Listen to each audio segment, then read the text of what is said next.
All right. Welcome back to the Hold My Helmet Football Podcast. I'm your host, Will Reichland. And I'm your co-host, Dylan Boyle. What's up, Dylan? What's up? A lot of upsets this week. Week 2 of football in the books. Yeah, week 2 in the books and a lot of stuff. Listen, I went into it last week. I said, hey, there's a lot of favorites that I'm choosing. I knew something was going to happen. And we said that in our picks, too. We said there's going to be a lot of easy games, a lot of layups as far as picks. And that's what we thought. That's what we thought. In the NFL, that's when you know you're wrong because you know that each week you're going to have an upset, at least 1 to 2 upsets. Yeah. So we were kind of foolish for that. Very foolish. But a lot of interesting topics to talk about, a lot of interesting games to talk about. So let's get into it right now. Like, subscribe, share, keep supporting us, and let's do it. Thanks.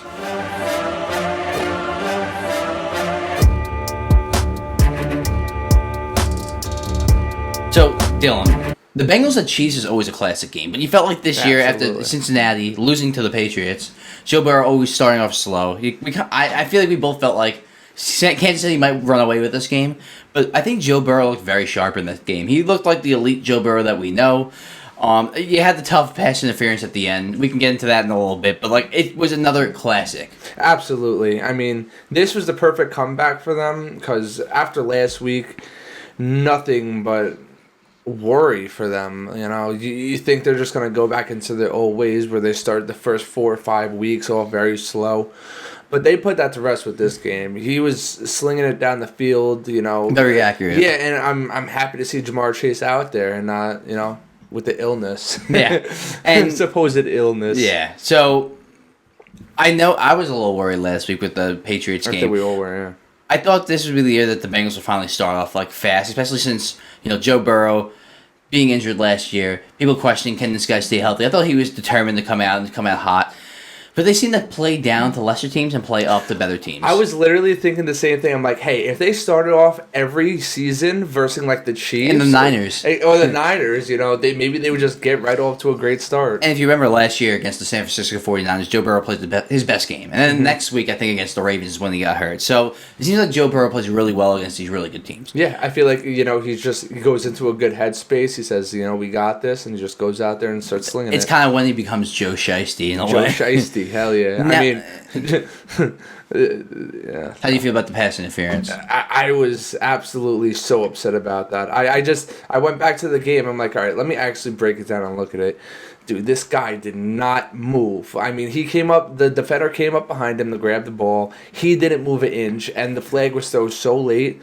It just blows my mind because there's so many of these games that comes down to a call against the opposing team of the Chiefs, and it's just such BS. I mean, if that didn't get, what was it? It was third. I'm pretty sure it was 4th down. So if that play didn't get called, that was the game right there. That was the game. But of course, there you go. It's his good old friend, the ref. I will say, when I watched it live, I was like, oh, was that pass interference? When you showed it slow, it looked pretty obvious to me. It looked obvious to Tony Romo and Jim Nantz. It apparently looked obvious to the referee official in the I don't know the analyst's name that was also in there for CBS, but the referee analyst also said that it was obvious. Kind of looked obvious to me, Dylan. And we argued over text for about an hour over this. Was it obvious? Was it not? When I watched the slow mo, was it like an egregious hit in the back, like he laid him out? No, but he did push him in the back before the ball got there. That's what I saw. I was super impressed how the defender did it. He went up behind him. He jumped up, and he barely put a hand on him. Yeah, his hand was on him. He didn't put a hand on him, but his body, he kind of bodied him a little bit with his body. But when they both went up, it's not like who was it that was catching the ball? I can't tell you. I couldn't tell you either. Whatever. The offensive player, it's not like he fell forward. If they both went up and you saw the offensive player receiver fall over, I get that. But they both went up. He was in the air, and then he just flopped. The more you explain to me, the more I kind of understand where you're coming from. I feel like that probably was a pass interference, but do you make that call at the end of the game like that when it's very... It wasn't a blatant call. Could have gone either way call. I will give you that. It could have gone either way call. And I'll agree to that as well. But like you said, it's not a play you call right there to determine the game. And I will say... It was a great... The defender did everything he possibly could to do what he had to. I don't know what else he could have done. I will say, I don't think the NFL's rigged. I think that's a load of crap. But I do feel like the Chiefs are involved in a lot of these end-of-game decisions with the referees. Absolutely. What is up with that? Either not... It goes back to the... No, that wasn't. Well, I was thinking of the Bills game against the Giants where they were supposed to call it on Darren Waller. Here's the thing. That's actually a good reason you brought that up because that was actually a very similar type of pass interference call. So I think that's why you it was actually brought up in our argument through text. You brought that up. You're like, it was just like that Bills call against the Giants last year. And I think that's kind of where you were going with this. It was very similar of a call. It was. Yeah, that's exactly what I'm saying. But like a call like that, you don't call. I get it. But why do they always call it when it's the Chiefs? And it's very weird because... And they don't call the holding. We look back at the Super Bowl, and there was literally like 20 cases of blatant holding where defenders are putting their hand up like, hey... So the offensive line. Have you ever heard about in the NBA how the referees back earlier when David Stern was the commissioner, they would tell them, try to force things into Game 7 in the playoffs. Because Game 7's got ratings. So if there was a call that could go either way, and it would force something into a Game 7 to an extra game, they would do that. About that, but that's they would do crazy, that. Yeah. What if they're telling these refs, hey, we're not telling you to blow the game for the Chiefs. Like, make an obvious call that's not a call. But if you see something... That's 50-50, make that call. I wouldn't be surprised. I wouldn't be surprised either at this point. The amount of stuff they're pushing out about Taylor Swift, it's so blatant. Like, I think it was like the intro video of the season. Like, 7 of the videos that they show were Taylor Swift. It's like they almost are begging for them to make it back to the Super Bowl because of the ratings that Taylor Swift brings with them. And I get, as a business standpoint, that makes sense. Obviously, Taylor Swift's bringing in ratings for the Chiefs. The Chiefs are on. You're bringing in ratings, and you're bringing views, and you're making money. I get that, but that's why it also seems so obvious to me. It is, and just the fact that they're the NFL and they're the highest viewed sport in America. In America right now. So why are you being so desperate about it? I don't know if it's obvious to us. Like, some people might call us crazy after this. No, it's obvious. I've seen too much stuff. I don't know if it's my feed, my algorithm, but I've seen too much stuff where they're pushing certain stuff. They're having calls called a certain way for favorite teams. It used to be New England. Now it's the Chiefs. Are you worried about the Bengals being 0-2 now? Absolutely. I was gonna say absolutely, but then I thought about how well they played this game. I thought they played a really good game. If they're playing the Command. If they lose this week, I'm absolutely worried. Right now, I'm not 100%. And I remember, I think your dad's doing the Survivor poll, and you told him, "Oh, go with Bengals." And I was like, "Dude, I feel like the last 2 weeks, the obvious team to win has been the one that lost. Like all these upsets going on. I feel like some messed up way Washington could somehow sneak out a win, and Joe Burrow could play shit. They're not a bad team. Jaden Daniels has been looking good. Their defense is good. Eckler has been a moderate good running back. So, I mean, they have some pieces there. I wouldn't be surprised, but at the same time, that's a must win for them. Jaden Daniels has shown a lot of talent, but he's shown that he takes a lot of big hits. And another quarterback that takes a lot of big hits, he's probably the poster boy for taking too many big hits, is Tua Tagovailoa. And that game against Buffalo, let's get into it right now, that Thursday Night Football game. I hope he's okay. Now, reports are that he is planning on making a full recovery and coming back this year as soon as he's ready. Yeah. Now, will the NFL step in and tell him, hey, you got to bench this guy for at least a season or something like that? I don't know. Well, I think that's what they already did. They put him on IR, so he's going to miss at least 4 weeks. Games. And that's that's not the protocol. It's usually 10 days, I think it is. That's for concussion protocol. That's concussion. What is Tua different? They must see this is a different situation. We'll be taking a step further though, where it's like, no, you can't let this guy play again this season. Maybe they require him to get MRI and actually look at his brain and see what's going on. I don't think you can tell the CTE signs until after death, though. I think that's the whole point of it. No, but you can tell early signs of it, though. You can see stuff that's going on in the brain, and something like that is very concerning. It wasn't a hard hit. It was a hit. Don't get me wrong, but players get hit like that all the time, and it's crazy. You bring up a good point, though. It was a regular tackle. I just think and this goes back to the point of him, the reason he gained weight last season is because of these concussion issues. Now he was saying, I'm going to lose weight. I want to be more nimble and agile. Okay, but you put on the weight so you wouldn't take these big hits and be thrown around like a rag doll. And what happened? It was a regular tackle by Damar Hamlin, ironic as that is. Damar Hamlin. And a regular tackle, and he was he literally got thrown from a regular tackle. Am I wrong, Dylan? It was very stupid the way that he went. He literally went into it head first. Doesn't it feel like, though, he's so undersized that, even a regular tackle, it looks like he's getting launched. That's what it kind of looked like to me. It was a regular tackle, and it's like he's got some kind of quarterbacks don't Muppet have this situation. problem. I mean, exactly. Caleb Williams went into the season. I was saying this before. They were doing drills with him where they had him on the slip and slide. You slide. That's all you should do.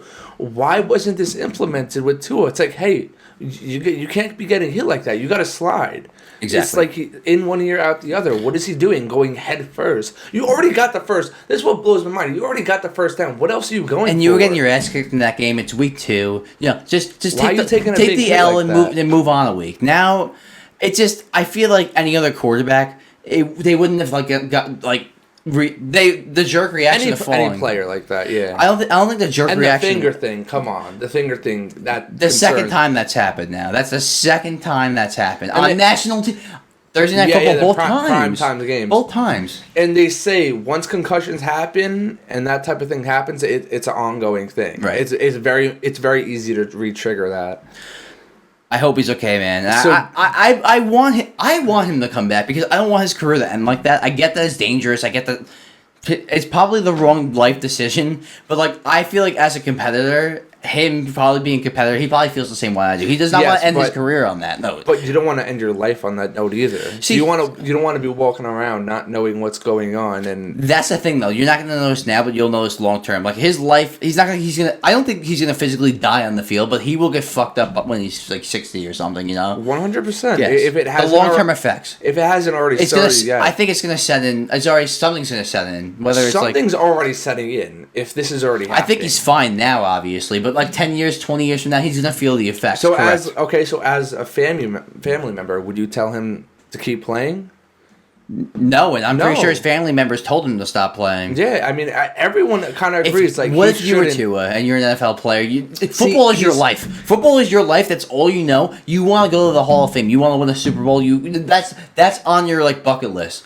Now you're getting your career cut short because of things that are out of your control. I would be a tough son of a bitch and be resilient to that too. That's how I would feel. It's not even about the money. He just got paid. He has guaranteed money. That's why I respect him though. The fact that he got that guaranteed money, he's not trying to be like, oh, I'm retiring, because he could have easily done that. No, he's not that type of player. Exactly. That's why I respect him.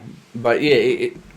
It's a tough situation. I wouldn't know what I would do in that situation. He has a month to determine it. He has time. So, hopefully he comes up with the right decision. So to the game, Dylan. James Cook for this Buffalo Bills offense has been a huge difference for this Buffalo Bills offense. You see it a lot this season so far. I think this through 4 weeks. Actually, it's been 2 weeks. Through 2 weeks, it's been the least amount of passing touchdowns since I think 2006 or something like that. That's crazy.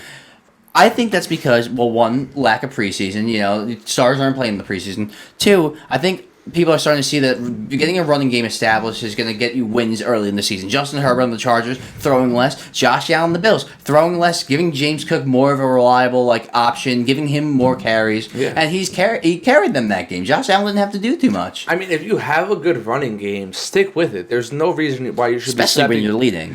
There's other situations like in the Eagles game where you should be stepping back and throwing it more, but in certain situations, if the running game's going, keep it going. The only thing that concerns you with this, Cook's really good, but after him, they're very nimble after that. When they have Ty Johnson, some other rookie. Their wide receiver group isn't great either yet, but like you said, they know when they're pounding the rock when they have the lead. Mm-hmm. The Eagles, sometimes they get away from that a little bit. Going to that game, Eagles-Falcons, I felt like the Eagles had that game in the bag, and all of a sudden you see Kirk Cousins, kind of a little bit up and down throughout the game. Didn't play terrible, but kind of average. And then snapped. That 2-minute drill. 2-minute drill, it snapped. He's like, I know this. I've been through this before. Exactly. Boom, and if Kirk Cousins has time in the pocket and his receivers can run routes down the field, he's going to hit them on the sideline like that on those comeback routes. He's going to be able to hit them in stride. Kirk Cousins is a veteran quarterback. He's thrown 30-plus touchdown passes in a year multiple times. He's an established quarterback. So if you give him a 2-minute drill like that and you play loose, Vic Fangio playing too loose on them, that's going to happen. So they were playing very loose. I mean, I don't know if it was, they were moving quick. Their guys were getting tired because, I don't blame them. How can you not get tired fucking driving down the field? Right. But it just all snapped. And it's crazy because week 1, we were like, what's going on? Kirk doesn't look the same. But you got to realize. Steelers defense maybe? A little tough. On a new team, you got to get chemistry. You got to build chemistry. You got to understand your line. You got to understand where's the weak spot. Like, look back at the Saints. The Saints, Derek Carr, we thought he was a complete bust. It took him a little while to get used to his team. Just like this year, I think Kirk's going to be just fine. I think that was like the snapping moment for him. It's like, okay, I get it now. Well, you bring up a very good point. Look at your offensive line. What's your weak spots? What do you know? What side of the offensive line can you rely on? It looks like they have a very good running game. Bijan Robinson, I kind of was saying that, like, I felt like he was a little bit overrated, but watching him on primetime national TV, he's everything that he lives up to the hype. Yes. He's a human joystick. I mean, him juking out players, he just looks absolutely filthy. And Tyler Aguilar is a great backup for him as well. Algier, yeah. I'm sorry. Yeah, no, Algier. Yes, Algier. And he can run in between the tackles. He's a north to south runner. Kind of like, not saying Bijan can't run in between tackles north to south. He's more like good in open field. Yes, exactly. Cutting around the tackle outside, getting to the edge. And that sets up Algier for in the middle. Jalen Hurts, actually, I thought he played really well. You saw, he did. We were worried after week 1. We were like, did he lose a step a little bit? Is he scared does he not want to run anymore? He showed you that he's still an elite runner. And he's not like a Lamar running. He's more of like a runner where he turns into a running back and runs people over, dude. This guy squats like almost 500 pounds. I kind of forgot how big he was, and I took that away. I mean, last week I was saying he did not look good. He didn't. He didn't. Running, he did not. And Dylan, we talked about it before. Tua Tagovailoa, Jaden Daniels, like they don't really know when to slide. They take too many big hits. I feel like Jalen Hurts is kind of a little bit of the opposite, Like, he knows, okay, I can lower my shoulder and, like, truck this guy. He knows just when to get down. He knows how to be instinctive as a runner. I mean, I wish Jalen Hurts would have turned two with this in college. Maybe we wouldn't be dealing with this. What's funny? They both played at Alabama at one point. Yeah, that's what I'm getting at. Oh, okay, that's what I was getting at. They were both in the same locker room. I was like, you're being a little ironic here, Dylan. No, intentionally. Anyways, I think if Jalen Hurts takes advantage of those moments and run when he has to, I feel like they were just forcing it too much. And this is a big week for them because they were missing their star player, A.J. Brown. And it's not like Devontae Smith was even doing that much either. No, he really wasn't. They were relying on that run game. Until he dropped it at the end. Yeah. Exactly. As a Giants fan, it's got to feel good. Yeah. Oh, absolutely. I mean, Barkley... Thank you, Barkley. Yeah, exactly. You did exactly what you did on the Giants, and I'm proud of you. No, but it really did come down to that. It was all that right there. And Jalen Hurts, I feel like, played really good, but he did throw a bad pick at the end. And I feel like sometimes they can get away from themselves a little bit. And, like, when they start to get a little hot, they get a little too carried away, and they start to try to, like, Jalen Hurts will start to try to overthrow, get a little too confident, and he makes a mistake. And I saw that a little bit with the Detroit Lions on Sunday against the Tampa Bay Bucs. And never, when you have two running backs like you do, David Montgomery and Jahmyr Gibbs, Jared Goff should not be throwing 55 times. You shouldn't be stepping away from that. Why did he throw 55 times in the game, Jared Goff? Because when Jared Goff gets pressured and people know he has to throw, how many times have I said this? He's going to struggle. And you saw it, the first interception, okay, I'll say that wasn't him.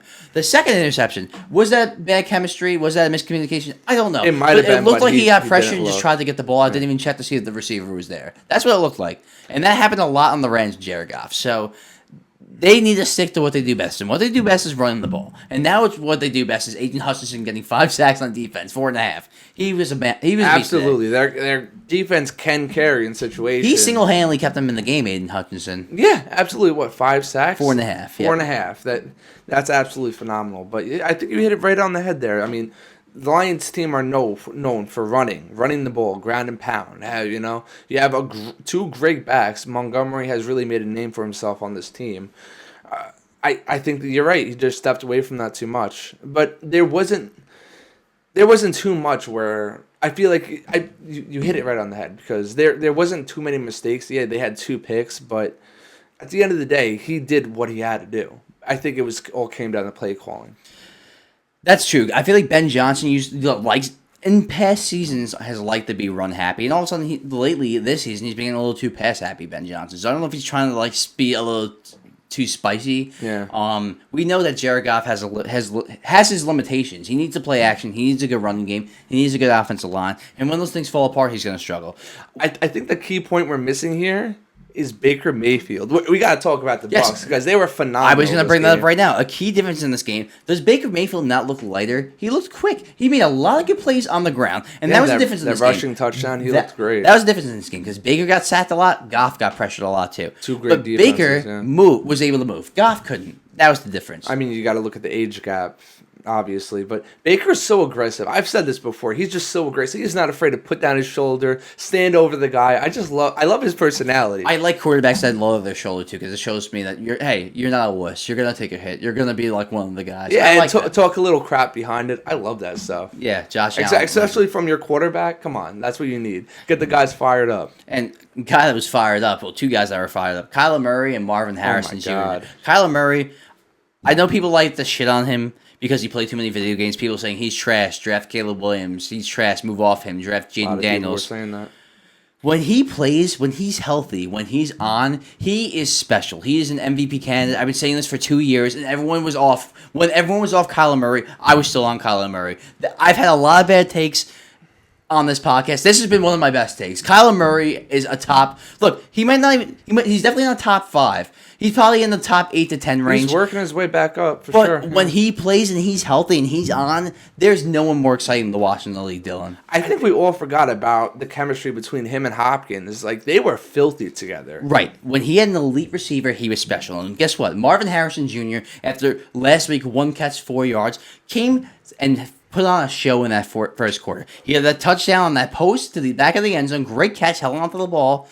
And then, again, I'm pretty sure it was the very next drive, maybe a drive after, had that little drag rack, caught the ball, yards after catch, ran down the field, and it made the extension leap into the end zone. He's showing it all. He's showing the speed, the route running, the control, the possession. And then Kyler Murray just making play after play, man, scrambling, moving out of the pocket, hitting Harrison again on the sideline. Mm-hmm. And then I think that one play where he just scrambled, moved around, and then rolled left and threw it to the back of the end zone for the touchdown. That might have been the best play of the week. That might have been the best play of the season so far. It might have. I mean, that's definitely going to be on his highlight reel. But it's kind of funny because I was very in the middle because last week he had a post-game conference, and one of the reporters was like, "Oh, how do you feel about only having 3 targets to Marvin Harrison?" To Marvin Harrison, he's like, "Yeah, it's not my job to get him." He said some other stuff. I was not my job to get him to. I didn't like that response either. I agree, but look what happened now. Maybe he got the message. He got the message. I think what I've heard is they were putting him on the wrong role. They have him doing slants, doing short stuff.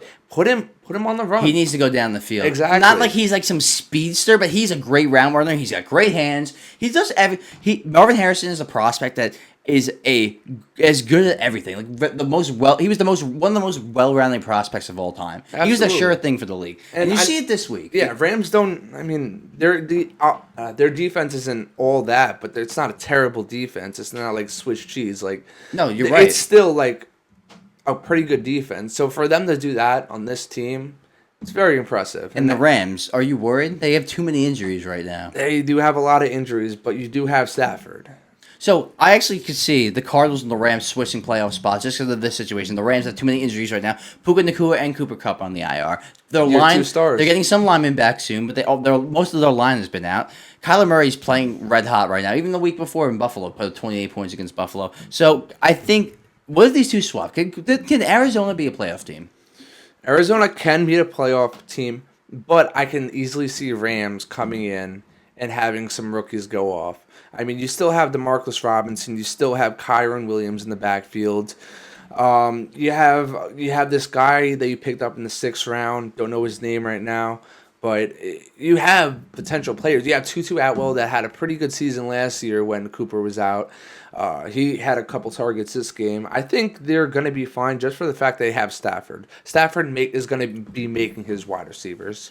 I don't think there's no, like, I haven't seen plays where I'm just seeing people. It's not like the Chiefs where they're just dropping balls and they just don't look good at all. I hear you there. Now, a team that's really playing out of their mind right now, the New Orleans Saints, and is Derek Carr he's like right now? I mean, it's been 2 weeks, but the front runner for MVP right now. That's insane. You see all these guys. I mean, Darnold. You have Darnold, Carr, Baker, the 3 best quarterbacks. The top quarterbacks right now. Blows 2 my years mind. ago, those guys were almost out of the league. I mean, going into this season, we would have said that's like the bottom 30. Other than Baker. Baker's Baker's kind of been. But Carr, in the middle. Darnold, yes. Yeah.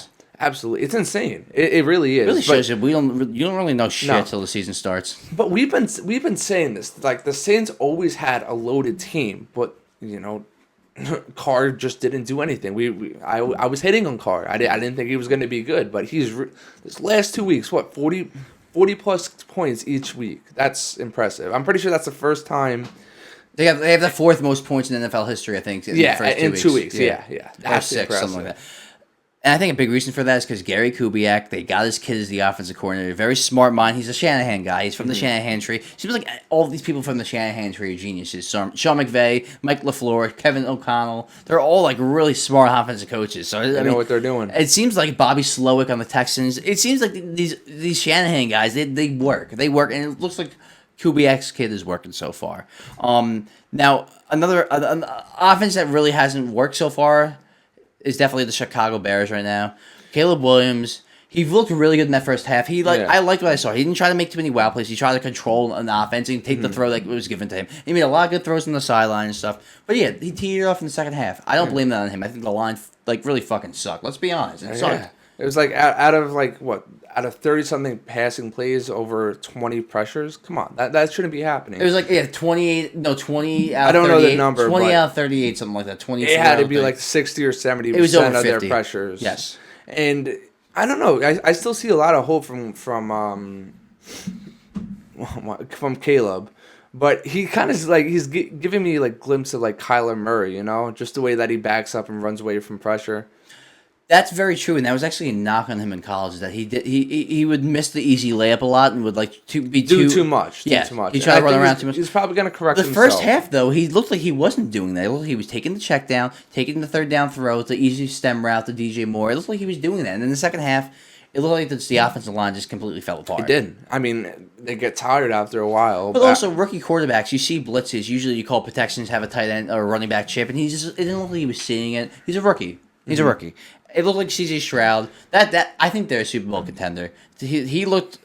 It's funny because Caleb Williams is the better prospect than C.J. Stroud, but C.J. Stroud's a better quarterback right now. 100%. He looks way more in control. Even when they're struggling, he looks like he's in command. He looks like a veteran out there. C.J. Stroud and Nico Collins is probably going to be one of the best combinations this season. And the Bears didn't play terrible either. I think everyone was just hyping them up way too much. Everyone's saying, they're going to go to the Super Bowl their first year. They're going to make playoffs. They're going to do this. They're going to do that. It's a first-year team. You literally just put all these pieces together, and you expect it to just work. You got to give it time to gel, and everyone to. You're gonna have to replace somebody on that offensive line to make it more capable. And we have to be patient. You're right. Yes, they're gonna. I even thought they were gonna be better than this. I thought they were gonna win 9 games. It's gonna be more of a struggle this season. You could tell, even with all the offensive talent around them. Now, a team that has a lot of offensive talent around them is actually performing is the Minnesota Vikings. Being the 49ers, Sam Darnold looking like a rejuvenated Sam Darnold. All of a sudden, Sam Darnold could play. Look, he looked really good in that game. He really. The last 2 games against the Giants, but again, it's the Giants. But the 49ers, he was torching them apart. That throw to Justin Jefferson, that 99-yard touchdown, wherever the hell it was. Yeah. Yes, that was a special throw. You saw the pick to Fred Warner. That was the one bad throw he made that game. That will happen more. I believe with Sam Darnold, that's going to happen more and more over the season. I think, 2-3 games he could look great. But 17 games, he's going to make mistakes. That's just who Sam Darnold is. I'm a Jet fan. I've seen it. Yes, the Jets ruined him. Adam Gase is terrible, blah, blah, blah. He's a turnover machine, and I know it. So I'm waiting. Is he a turnover machine? Because I didn't see it this game. Well, look, he threw an obvious pick to Fred Warner in the red zone, so... I hate to correct you, but that actually wasn't a pick. That ended up being a turnover. It turned it out to be a field goal. It went to the ground. No, he threw an interception. Oh, was it? What? It wasn't a pick. Really? I thought it was too, and then they hit a field goal. So I'm like, I guess it wasn't a pick. No, really? It wasn't. Interesting. Anyways, I think Sam Darnold looked amazing. You could have pulled 10, 11, 12 passes out of that game where they were just highlight reels. No, he threw a pick. That was a pick. That was a pick. Yes. Okay, I was just making sure, Dylan, because I was like, for a second, wait, what? It might have been something else, because I'm pretty sure that was a field goal. What I'm trying to say is sometimes, like that. Yes, I get it. That is usually what Sam Darnold does. Yes, it's been 2 games. He's been great. I just want people to calm down because Sam Darnold there's a lot of backups like this. They look great 2-3 games. Fitzpatrick was like this. You start him for 17 games, he's gonna get exposed. He wasn't throwing layups. He was throwing dimes in between coverage. He's got talent. He was threading. He threaded the needle at least 4 to 5 times where they were amazing passes. There was one in the red zone where he literally threaded it between 2 guys. I don't know who caught it, but it was just a phenomenal. It was at the end of the game. It was a phenomenal catch, phenomenal throw. I will say though, Brock Purdy made a lot of those throws too in this game. He did. They didn't score enough points. It really came down to that. I think the Niners are going to be fine, though. I mean, McCaffrey and Debo are both hurt, so they're maybe going to be missing 2 key players, and we saw how they were how they played without CMC last year. Wasn't too good, but we'll see. I mean, I think Brock has had enough time where he's ready to go. I mean, like last year was basically his first full year, and we saw the ups, we saw the downs, but now he's good. He's got all the rust out, and he's ready to go. Kyle Shanahan loves to run the ball, so I think they're going to be fine anyway. They don't need too many receivers regardless. Like, they're going to run the rock, and they still have Kittle, and you just traded for him, so in fantasy, so you'll be good, man. Worked magic to get him. Are you worried about the Ravens starting 0-2? Yeah, that's a team I'm worried about. Why? Well, listen, what they lost to the Raiders, right? Right. That wasn't a good win. They didn't look good. I think it goes back to what you were saying. I don't know if you said it on the podcast or not, but they just don't really have that many offensive weapons. Yeah, they just got Derrick Henry, but after Zay Flowers, Andrews is getting old. Likely's coming on pretty good, but the wide receivers do you have? Bateman and Derrick Henry. Is it really like a perfect fit? I really don't think they're using him right. No, but also because they have a weird offense to where it's like they don't ground and pound off the middle. They're kind of like read option. Lamar kind of taking a lot of the runs. They're usually like J.K. Dobbins was perfect for that offense, but he was just always hurt. But like you want someone like that.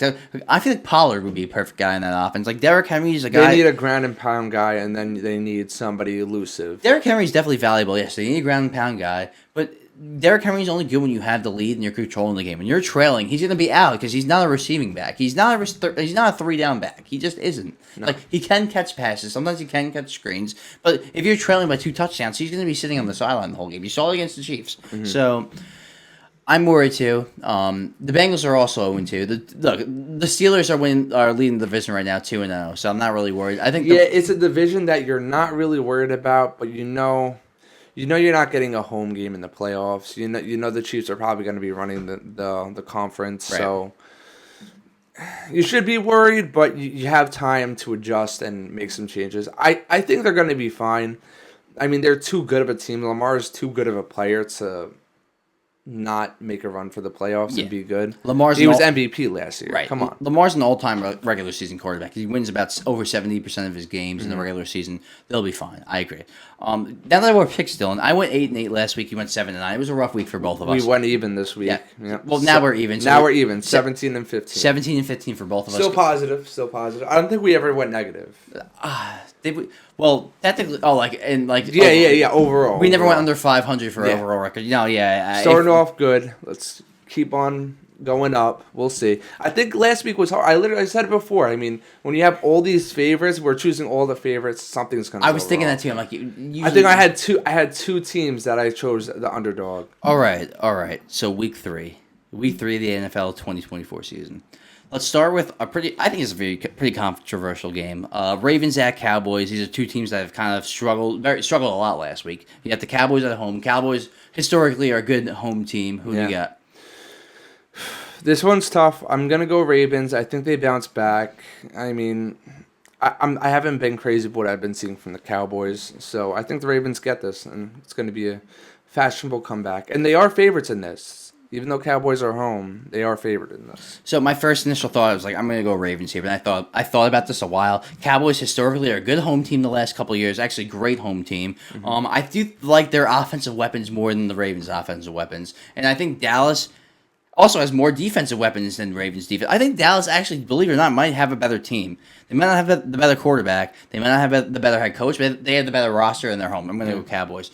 Eagles-Saints is also pretty controversial because now the Saints are a legit team, we think. And they're favored for this game. They are home. I know they're home, but that blew my mind. Yeah, I understand, but they are. Yeah, it is crazy how this changed like that quick with the Saints. What do you got? I see. I was really gonna choose Saints here, but then I saw they were favored, and I'm like, They're going to take that first. Red flag, yeah. Red flag. So I'm going Eagles here. I had to switch it. I'm going to go Eagles, too. I just think they bounced back from last week. I think Jalen Hurts is finally going to gain momentum from last week and actually keep rolling. Now, I think Jalen Hurts is going to get into a groove. Hopefully, they get A.J. Brown back. I'm going to go Eagles, too. Let's go Lions-Cardinals. Again, another game that might have not looked as spicy before the season started. But now the Cardinals, last week, Kyler Murray putting up a perfect passer rating. They're home. Who do you got? This was tough, too. I had to go Lions here. No particular reason. I just think the line again a bounce back week. Are the Lions favored? Yes, they are. Okay, even though Cardinals that makes sense. I'm gonna go Cardinals here with the upset. I think Arizona is kind of on fire offensively against Buffalo. They were kind of on fire, and the Rams they destroyed them. So yeah, I'm gonna be looking out for Marvin Harris Jr. though, because Lions backs aren't. I mean, they're a little corners. sketchy. They get toasted a lot, so. He might be having a day. So, and it seems like the Lions struggled last week. And maybe Jared Goff has a little bit of the jitters. I don't know. I think the Lions are going to be fine. But I do got Cardinals here. Let's go to Sunday Night Football. Chiefs at Falcons. Falcons had the big win against the Eagles a couple nights ago.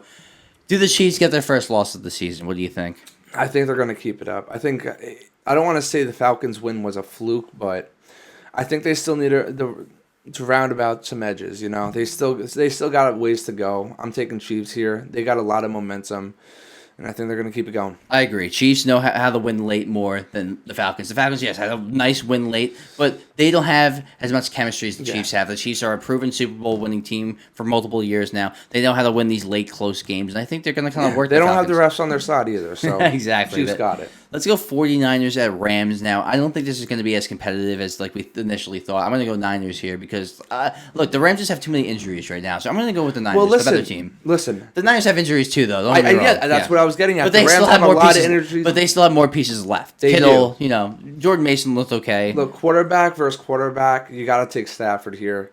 And that's what it's going to see. It's going to come down to what they can do. I'm going Rams here. I hear you. The Rams are home. They are home. And is that really a home field advantage? Because you're going to see a lot of Niners fans there in California. Oh, hell yeah. Now, this one actually seems pretty... This one actually could have seemed boring a few weeks ago, but these are two teams that are 2-0 and are playing good football right now. The Chargers at Steelers. Now after week 1, I wasn't that impressed with the Chargers at all. But after last week, they're showing that they have an identity. They like to run the ball. That defense is playing really, really good with Khalil Mack and Derwin James coming back. Hopefully Bosa stays healthy. That offense, Justin Herbert not turning the ball over, and J.K. Dobbins has made him rejuvenated. Absolutely. And I said this when he was on the Ravens. He looks like a really good back. He just got hurt too much. I'm going to go Chargers here. I got to go Chargers here, too. Steelers are favored, and I will say that. That kind of shocked me, too, the way that Steelers have been playing. It's more. They have a good home field advantage. And we have another week with Fields. Where is Russ? Do you think is Russ? Do you think this is just like something of like they're saying he's hurt, but they really want to go? I don't Fields? know. Yeah. I really was thinking this. I'm like, is he really hurt or right? I'm starting to question that too, Dylan. But I'll go Chargers here. Maybe they're doing like, all right, half season Justin Fields, half season Russ. Whoever does the best. Yeah, exactly. Stays. Thursday Night Football. I'm going to it. Patriots at my New York Jets. The Patriots are better than what we thought, okay? And the Jets, they eked out a win against the Titans. It didn't look pretty, but a lot of these games in the NFL are one-score games, eked out at the very end. The Jets won the game. Last season they struggled to put up 15 points. They struggled on offense on Sunday and put up 24 points, no problem. So this is a different team. It's not a Super Bowl contender, but this is a team that could vie for the playoffs potentially. So I'm going to put the Jets over the Patriots here. I'm going to see a good win when I go. And listen, they're 6.5 points favorites, and that kind of shocked me. The way that the Patriots have been playing has been phenomenal. Their defense has been on point. Absolutely. What's his name? The quarterback. Brissett. He's been playing his ass off. He's been playing very good. And I kudos to him. And just the fact that they're able to salvage this season. Because, I mean, even last year, you saw they were competitive in every game. And I'm kicking myself for saying they were going to be one of the worst teams because they never are. Yeah. So the way that the Patriots have been playing and the way that the Jets have been playing, I got to go Patriots here. Oh, nice upset here. That's a nice upset. I got two big upsets. We got 2 Monday Night Football games, Dylan. We'll start with the first one. Jags at Bills. The Jags have just been struggling. I think the Bills, Look, they know what they do good well now. They've run the ball. Josh Allen, if he plays within himself and makes 1-2 wild plays in this game, Bills got this, no problem. Yeah, and like we were saying before, they kind of figured out what their identity was. It's running the ball. You don't have any of those stars anymore. You don't have Stephon Diggs. Run and pound the ball. If that means Josh Allen has to be involved in that too, do it. You know what I mean? Like, just run the ball. And again, for the Jaguars, this is a must-win. Like, at this point, you're 0-2. You had the game against Miami, and then even though you struggled last week, you still had a one-score game against Cleveland last week. So you need to go out there and win the game, because if you want Trevor Lawrence, you got paid. You're like the third highest paid or tied for second in the league, and you've been average at best. You got to go out there and show why you're a good damn quarterback. This is going to be like a Daniel Jones situation that got going on. It's getting there. It's getting there. I'm going Bills here. I'm going Bills too. Commanders at Bengals, the other Monday Night Football game. Now, I could see some weird upset happening here because the Bengals tend to play down to lesser opponents. But I'm going to go Bengals here. I was about to say, you're going to go Commanders? I think the Bengals are back. I'm going to go Bengals here. I think the Bengals are back too. The way that they played last week, phenomenal. They should have won that game, straight up. Yes. So I'm going Bengals here. Your Giants at the Browns. I 2 weeks in a row. 2 weeks in a row, I went Giants. I can. I've given up on them. I'm glad. So we're both going Cleveland there. I'm going Cleveland there. Let's go Texans at Vikings. Vikings have played well, but I do think the Texans are the better team. I'm going to go Houston. I like C.J. Stroud a lot. I do like C.J. Stroud. I do see a really good game happening here, though. I see a good game happening here. You're going to go Vikings? No. I'm going Texans. Yes. Listen, I'm excited. I want to see Sam Darnold go off. You really want to see Daniel Jones? It's going to be like a Baker situation. I do think this could potentially be the game of the week. High scoring, high-powered offenses. I could see this game kind of going off into overtime. Absolutely. For sure. We'll both go Texans there. Broncos at Bucks. I went Broncos 2 weeks in a row. That's like my Giant. That's like the Giants. That's like the Giants. I'm not going to fucking do it again. Bo Nix has looked terrible. He might improve as the season goes on. It's not looking good right now. I'm going to go Bucks here. Listen, Bo Nix was getting tackled by ghosts. I swear to God. Like, he was literally stumbling over. I don't know. He got shoe-strung a little bit. A little bit, but it wasn't enough to fall He was over. sensing it. Listen, they got a rookie guy. You know, it's to be expected. Bucks, they got everything put together. So, obviously, we're going Bucks here. Packers at Titans. Honestly, I said last week, Packers aren't going to win shit with Malik Willis. Then Malik Willis outplayed Anthony Richardson. Will Levis will find a way to self-implode in this game, and Malik Willis will play within Matt LaFleur's offense. That's what I believe in. So I'm going to go Packers here on the road. The way that the Packers were playing last week, I mean, obviously, we were both really worried what they would look like with Malik Willis, but it seems like, I was saying this before, they have everything put together, you know. Jordan Love, in or out, they have a great offense all around. Their defense is pretty good. I'm going Packers here. You know what's funny? It's Malik Willis' old team, so maybe he gets a little bit of a revenge here. Revenge game? Revenge game from Malik Willis, Love for sure. to see that. Bears at Colts. Both teams kind of struggled last week. I do think Anthony Richardson bounces back here. I will say, we didn't really talk about this much, but Anthony Richardson, he had the wild plays in the Tennessee game. He had the wild plays in the Texans game, not Tennessee. Week 1 against Houston, he had a lot of wild plays, went 9 for 19, but had 250-something yards. Had like 2 or 3 long bombs. That touchdown throw to Pierce on the 70-yard one. The one that was like 70 yards in the air. That might have been the best throw I've probably ever seen in my life. But then last week, so many bad throws, so many dumb interceptions, so many overthrown balls. It's like you see the best of the worst and the worst with him at the same time. It's like he could go either way with this guy. But I do think he bounces back this week. I think he plays more within himself. I do think the Colts are the better team. I'm going to go Colts. Yeah, and I think you brag on him too much. I mean, there's way more good than there is bad. Yeah, you're going to get the bad. That's to be expected with these rookies. I mean, he's a rookie. He played 4 games last season. He is still technically a rookie to me. And just what he's done has been phenomenal. I mean, he's going to be a legend. I'll tell you that much. I'm going Colts here. Bears just still haven't put it together, and I don't think they're putting it together this week. So Dolphins at Seahawks, and Tua is out. I'm going to go Seahawks here. They're home. No, look, Skylar Thompson, I'm pretty sure they're going to go with. Skylar Thompson? Yeah, I don't think... They just picked up somebody. Did they get Tannehill or no? I heard they were talking to him. Some guy I don't even know. Okay, so I'm going to go Seahawks here at home. Geno Smith playing well. I'm going to go Seattle. Yeah, I mean, this might be one of those upsets that we don't see coming. I mean, honestly, they have a lot of talent. Tyreek Hill's playing, Tua's playing. Right. Tua's not playing. Tua's playing in our hearts, guys. He's playing in our hearts. I'm going to go Seahawks here. I think it's going to be a close game, though. So Skylar Thomas, Thompson. Skylar Thompson. Thompson. Almost beat the Bills in the playoffs a few years ago, but regardless, he's not a great backup at all. No. Panthers at Raiders. I'm going to go Raiders here, but I will say Andy Dalton starting. And before we go into anything else. Yeah, we didn't even get into that. Last but not least, Bryce Young got benched. Look, people said if he was like 6 foot plus, he'd be a generational talent. I don't really see it. I don't even see Arm, that. I don't see it. Size, I don't see it. Mobility, I don't see it. Leadership, I don't see it. Confidence, I don't see it. Accuracy, pocket presence, precision, footwork. He's terrible. You saw it the first play of the season when he threw the pick, awful pick in the Saints game.